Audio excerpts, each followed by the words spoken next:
Hello and welcome to Chapter 10 of my FE4 0% growth slow turn count playthrough. So unfortunately we are almost near the end of the playthrough, only 2 chapters left, but what a great 2 chapters to end on, or at least somewhat. There's some very interesting strategic things here I've been planning for the entire playthrough, because the enemies at this point are actually really quite tough. Like, in a normal playthrough you don't notice because your characters are so ridiculously good, but there are a lot of issues here that I have to deal with. So, yeah, some of this will just be boring rescue staff skipping, but some of it's actually really quite intense. But anyway, so item management. There are lots of problems with this map. Most importantly is the sleep staffs. So unlike other games, there is no dodging a sleep staff. Either you have more resistance than the staff user has magic, and you cannot be affected at all, or you are hit at 100% rate. So there are a few units, such as SETI, I believe, who, with a barrier ring, could avoid being put to sleep, but obviously SETI is not the strongest combat unit, and wouldn't be able to do much, so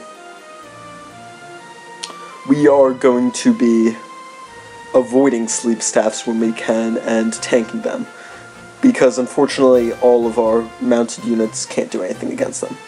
But thankfully, for the group of enemies stationed right outside the castle, it's pretty easy to just set up bait, because they're rather random in their targeting. So item management. I took the leg ring off of Layla. Well, it's normally considered best to have the leg ring on the dancer, as well as the night ring. For quite a few castles towards the end of this generation, it's actually preferable to keep the leg ring on the Lord, simply because there's a lot of rescue staff shenanigans that allow you to seize castles quicker and more reliably if you have your Lord with the leg ring. So that's why Celes has the leg ring instead of Layla. In terms of other item management, Shannon's going to still need to buy a bunch of items by holding it off. He has 46,000 gold with 2 of the rings still needs, so I'll buy another 2 rings, win the arena, and buy the light sword and repair the Balmung a bit, which will put him in completely good shape for it. But Oifi needs to do some work still.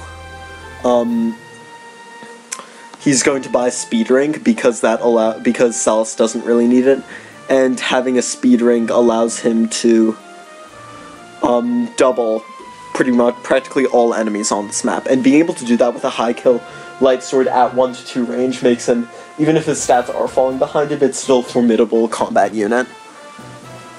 And yeah, I mean, these things might screw me up later on in the chapter. I know my general strategy, but I haven't tested everything out yet, so I may have to go back to make small changes, but... And here, Finn sells things to increase his evade, because he's going to be doing some meat shielding. Don't worry, all you Finn fanboys, it works out so that he lives. Also, Leaf earlier on bought a killer bow. This may seem kind of ridiculous and overkill and a waste of money, but since he has bargain, he can sell things for the same price he bought them. Therefore, he's really only using 2 uses of the killer bow, meaning he loses almost no money when he sells it back. So it's completely worth it. And now so the thing is, I'm going to have to take this group of enemies head on. And while you'd think they'd be able to kill me very easily, it's actually not the case. I mean, they can one-shot Layla with Fenrir, but I managed to make it so that none of the archers or mercenaries or sword fighters can get within range of her. The Jormund, however you pronounce it, I'm not sure, mages can one-shot her, but I managed to kill all the ones within range of her, because very conveniently all the enemies are sitting on a forest, meaning go straight past them. And SETI is taking part in this dance formation, mostly because this strategy is loosely adapted from the Nico video 161 turn A rank playthrough, and in that they managed to get Layla the return ring to return after doing some dancing, which would be nice, but I can't do that because Layla can't win arena fights, whereas in that playthrough with Gross she can. which necessitates having Seti with the warp staff run over to warp her over to Chronos Castle later on. And yeah, so this is really a chapter where I'm going to be taking full advantage of a bunch of messing around with returns, selling items and buying them at a different castle, just exploiting the castle system for all it's worth to get a good playthrough. So that's a lot of the strategy for this chapter. And also some long-term things coming together. Like how I started building kills on the light sword in the second chapter. It's one of the things I love so much about this game, that things really matter in the long term. And now Oifi goes out, so his positioning is very precise. By standing here, he makes it so that he gets rid of a square that both an archer and a Yachtsman, whatever you call it, mage from attacking Layla because they'd one-hit kill her. At very high accuracy, it would make this ridiculously unreliable. And Finn also steps on the other square from which the archer can attack Layla. And I've killed enough units that all units have a slight chance of death here, but this is quite a reliable enemy phase.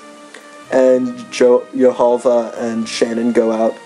The AI really likes to put them to sleep, which, I mean, I could withstand one of my important units getting put to sleep because I have a restore staff lying back, but waiting in the back, but I obviously don't want to have to rely on it.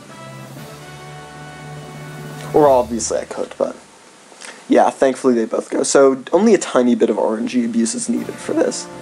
And because I've blocked off all the spots from which dangerous enemies can attack Layla, she mostly just has to dodge Fenrir, which it's unreliable, but she can do it fine.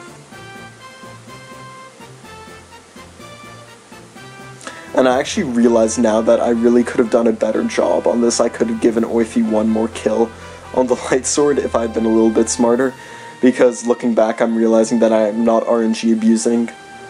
Well, I start RNG abusing and then get the kill and seize before Oifi can get another kill. This is just a minor thing, like I'm not going to re-record for it, but yes, it's an improvement that could technically be made, but I don't think it's going to make a huge difference.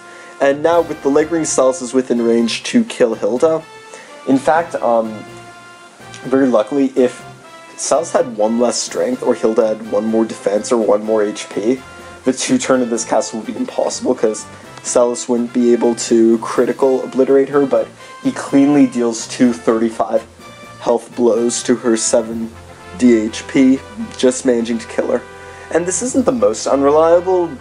He has like 47% chance to hit her, and a 25% chance to get a critical hit at this point. So it's not terrible. It could be far worse. It's definitely a lot better than a lot of the Bloom boss kills, but anyways, the Orans didn't work out too well, so come back at 11:15 to watch Hilda get destroyed.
And it's finally done. This castle's completed in 2 turns. The only way this could be made faster is with the rescue glitch. As you can see, clean kill, almost not possible, but just barely. And Cells just barely has the strength to